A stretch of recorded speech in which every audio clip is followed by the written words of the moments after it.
دیکھیے ایک چیز میں آپ کو بتاؤں، شاید میں نے اس سے پہلے کبھی نہ بتائی ہو اور آپ نے کبھی ہمارے اس چینل پہ سنی بھی نہ ہو۔ اللہ تعالیٰ نے 21ویں پارے کی شروعات کی ہے اتلو سے، اتلو ما اوحی الیک من الکتاب واقم الصلاۃ ان الصلاۃ تنہی عن الفحشاء والمنکر ولذکر اللہ اکبر۔ یہاں اللہ نے قرآن پڑھنے کے لیے نہیں کہا ہے، یہاں اللہ نے قرآن کی تلاوت کرنے کے لیے کہا ہے۔ اتلو ما اوحی الیک من الکتاب، پڑھو، تلاوت کرو اس کتاب کی۔ اب اصل میں ایک چیز کو اور سمجھانا، بہت لمبا درس نہیں دینا ہے۔ عربی زبان میں تلا یتلو کے معنی بھی ہوتے ہیں پیچھے پیچھے چلنا۔ ہم اس کا جب لغوی معنی کرتے ہیں، ڈکشنری معنی، تو تلا یتلو کے معنی ہوتے ہیں پیچھے پیچھے چلنا، اور اسی سے بنا ہے تلاوت، یعنی قرآن کے پیچھے پیچھے چلنا ہے۔ اللہ تعالی ہمیں اور آپ کو سب کو حج کی توفیق عطا فرمائے، اور حج کی اگر توفیق نہ مل سکے تو عمرے کی سعادت ضرور ہم سب کو حاصل ہونا چاہیے، ایک بار اس جگہ کو دیکھنا چاہیے۔ تو میرے بھائیوں، عرب کے اندر آج بھی اونٹنی کا ایک بچہ ہے، اس کو عرب کے لوگ تلو کہتے ہیں، ہاذا تلو۔ عرب کے اندر جب آپ جائیں تو کسی سے پوچھیں، وہاں عربی جاننے والے سے، دیہات کے رہنے والے کسی عربی سے، کہ آپ لوگ تلو کس کو کہتے ہیں، تو عرب کے لوگ بتائیں گے آپ کو کہ ہمارے یہاں جنگلوں میں اور دیہاتوں میں اور گاؤں میں جو اونٹنیاں ہوتی ہیں اور جن کے بچے اپنی ماں کے پیچھے پیچھے چلتے ہیں، اس بچے کو عرب کہتے ہیں تلو، ہاذا تلو، یہ تلو ہے، یعنی جہاں اونٹنی جا رہی ہے وہیں اس کا بچہ، اور وہ بچہ جب تک اپنے ماں کے پیچھے پیچھے چلتا ہے خطرناک جانوروں سے محفوظ رہتا ہے، کیونکہ وہ اپنے ماں کے نقش قدم پہ چل رہا ہے۔ ماں اس جھاڑی میں گئی، بچہ بھی وہیں، ایسا نہیں ماں ادھر ہے تو بچہ ادھر۔ اگر ماں اور بچے دور ہو جائیں تو کوئی بھی خطرناک جانور اس بچے پر حملہ کر سکتا ہے اور اس کو پھاڑ سکتا ہے، لیکن جو بچہ اپنے ماں کے پیچھے پیچھے چلتا ہے، عرب اس بچے کو کہتے ہیں ہاذا تلو، یہ تلو ہے، یعنی اپنی ماں کا فرما بردار ہے۔ اور اللہ کے نبی نے کہا کہ وہ تلو سے ہی تلاوت بنا ہے، جس طرح اونٹنی کا بچہ اپنے ماں کے پیچھے پیچھے چل کر خطرناک جانوروں سے محفوظ رہتا ہے، اسی طریقے سے اگر تم قرآن کی تلاوت کرو گے تو دنیا کی ساری عیاش اور مکار قوموں کے ظلم و ستم سے تم محفوظ رہو گے، تمہاری ان سے حفاظت ہوگی۔ تو آج ہم نے قرآن کو پڑھنا شروع کیا تو طوطے کی طرح رٹنا شروع کر دیا۔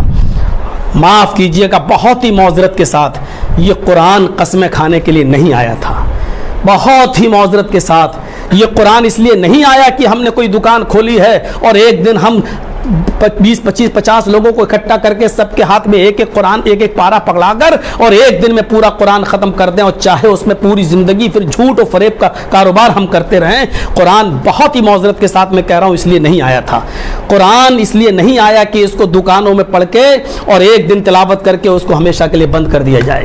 معاف کیجئے گا، قرآن اس لیے نہیں آیا کہ تو سچا کہ میں سچا، تو جھوٹا کہ میں، چل مسجد میں چل اٹھا لے قرآن اٹھا کر قسمیں کا۔ قرآن یہ کتاب ہے ہی نہیں، قرآن اس لیے آیا ہی نہیں ہے۔ قرآن کا مقصد یہ ہے کہ وہ تمہاری زندگیوں میں انقلاب لانے کے لیے آیا ہے، انقلاب لانے کے لیے۔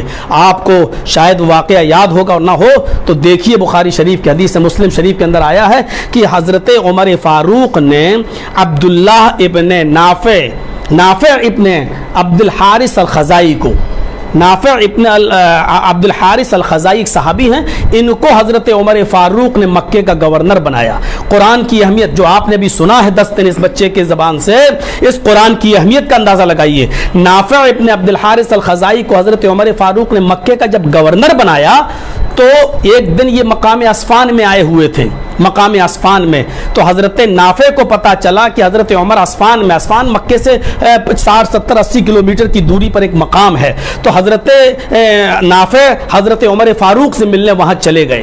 تو حضرت عمر فاروق بڑے غصہ ہوئے کہ تم یہاں مجھ سے ملنے چلے آئے ہو تو مکے کا جانشین کس کو بنایا، مکے کا اترادھکاری کس کو بنایا، یعنی تھوڑی دیر کے لیے تم مجھ سے ملنے آئے ہو تو مکے کا عہدہ، یہ گورنری کا عہدہ کسی کو سونپ کر آئے ہو کہ نہیں؟ جیسے ہمارے یہاں کہا جاتا نائب، ہمارے یہاں کہا جاتا اترادھکاری، تو آپ نے اس کو کس کو سونپ کے آئے ہو یہ عہدہ؟ تو حضرت نافع ابن عبد الحارث الخزائی نے کہا کہ میں نے مکے کا اترادھکاری، میں نے اپنے مکے کا جانشین اپنے آزاد کردہ غلام ابن ابزہ کو بنا دیا ہے۔ تو حضرت عمر اور غصہ ہوئے، کہا کہ تمہیں ایک آزاد کردہ غلامی ملا تھا، پورے مکے کے اندر تمہاری نظر صرف اپنے ایک آزاد کردہ غلام، وہ پہلے تمہارا غلام تھا، بعد میں تم نے اس کو آزاد کر دیا، ٹھیک ہے، لیکن تمہاری نظر اس غلام ہی پر پڑی تھی، وجہ کیا ہے؟ تم نے اس کو کیوں بنایا, کیا دیکھا اس کے اندر؟ تو حضرت نافع ابن عبد الحارث الخزائی نے جو جواب دیا, جس کو سن کر حضرت عمر خاموش ہو گئے, وہ جواب یہ تھا کہ امیر المومنین, میں نے ایک آزاد کردہ غلام کو میں نے مکے کا گورنر بنایا ضرور ہے, لیکن یہ آپ اس کو غلامی کی طرف مت دیکھیے. انہ قاری لکتاب اللہ وعالم بالفرائض, یہ مسلم شریف کی حدیث کے الفاظ ہیں. انہ قاری لکتاب اللہ, میں نے اس کے اندر جو صفت دیکھی وہ صفت یہ ہے کہ وہ اللہ کی کتاب قرآن کا بہت اچھا قاری ہے. انہ قاری لکتاب اللہ, میں نے اس کو اس لیے بنایا کیونکہ وہ اللہ کی کتاب کا, قرآن کا بہت بڑا قاری ہے. وہ عالم بالفرائض, اور فرائض کا بہت بڑا عالم ہے. یہ فرائض یہ نماز, روزہ, حج و زکوٰۃ نہیں ہیں. یہاں فرائض سے مراد جگہ, زمین اور وراثت کا علم, اس کو عربی زبان میں فرائض کہتے ہیں. اور اس پر باقاعدہ مدرسوں میں سراجی نام سے کتاب پڑھائی جاتی ہے. ایک باپ کے مرنے کے بعد 4 بیٹے ہیں تو ان کا کتنا حق ہے, بیٹیوں کا کتنا حق ہے, بیوی کا کتنا حق ہے, ماں کا کتنا حق ہے, دادی کا حق ہے یا نہیں, نانی کا حق ہے یا نہیں. ایک شخص کی 2 بیوی ہیں تو 2 بیوی, ان دونوں میں پھر بٹوارہ کس طرح ہوگا؟ ان دونوں بیوی سے 1 سے 4 بچے ہیں, 1 سے 3 بچے ہیں, ان کا بٹوارہ کیسے ہوگا؟ بہنوں کا حق کیسے ہوگا؟ سب سے زیادہ مشکل اور سب سے زیادہ ہارڈ سبجیکٹ اگر عربی زبان میں کوئی ہے تو یہی علم الفرائض ہے.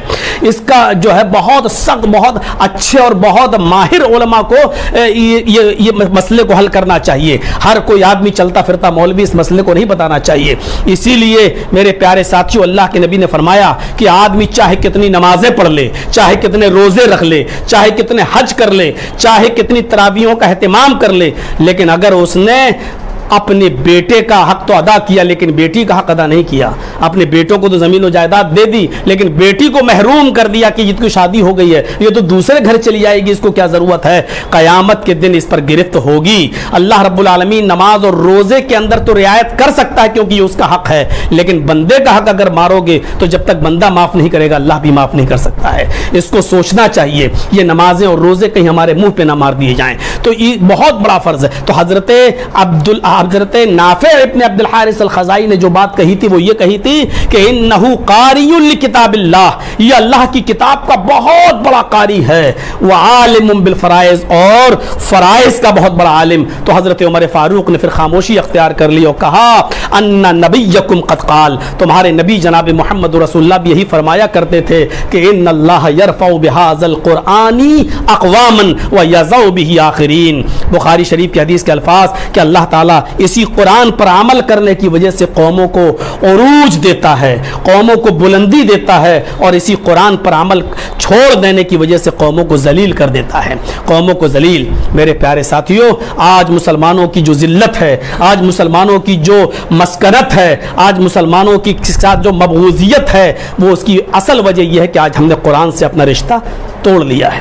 وَاعْتَصِمُوا بِحَبْلِ اللَّهِ, قرآن کہتا ہے تم اللہ کی رسی کو مضبوطی سے پکڑ لو, بلندی پر جاؤ گے. آپ نے اوپر پتنگ کو دیکھا ہے نا, پتنگ جب تک اپنے ڈور سے چپکی رہتی ہے بلندی پر جاتی ہے.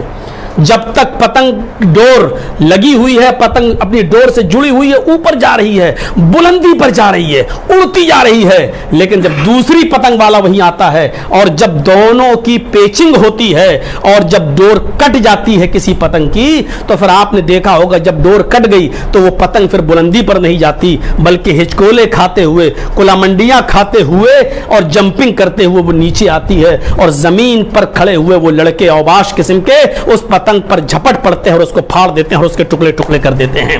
وہ پتنگ بلندی پر کیوں جا رہی تھی؟ کیونکہ وہ اپنی بنیاد سے, اپنی جڑ سے جڑی ہوئی تھی. وہ کیا تھی؟ وہ بنیاد ڈور. جب تک ہم اس بنیاد کو, قرآن کو مضبوطی سے پکڑے رہیں گے, بلندی کریں گے, آسمان پر جائیں گے, بلندی کریں گے, عزت ہماری قدم بوسی کرے گی.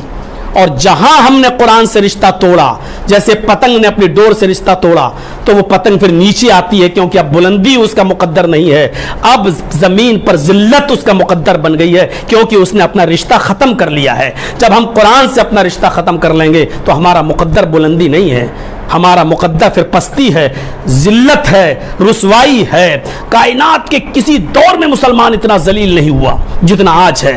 آج کیا حالت ہے؟ آپ صرف ہندوستان کی حالت مت دیکھیے, آج کہاں ہم